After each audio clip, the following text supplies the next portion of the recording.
Hello everyone, চলে এসেছি আবারও একটা নতুন ধরনের রেসিপি নিয়ে। আর এটা হচ্ছে ইনস্ট্যান্ট পিৎজা।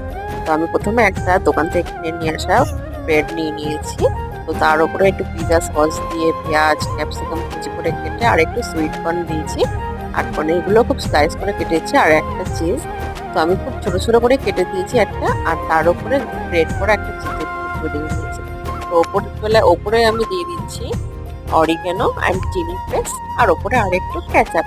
আর ব্যাস, এরপরে আমি একটু বেক করে নেব এটা। আর রেডি হয়ে গেল আমার ইনস্ট্যান্ট পিৎজা। আমার ছেলেও খুশি, আমিও খুশি। আর ব্যাস, এরপরে তো মুখটা দেখতেই পারো, সত্যি এত সুন্দর আর ভীষণ টেস্টি হয়েছিল কিন্তু খেতে এটা। আমার ছেলে তো দারুণ থাকে। ও তো এখন রোজ বলে, মাম্মি এখন থেকে আমাকে এটাই কিন্তু বানিয়ে দিও।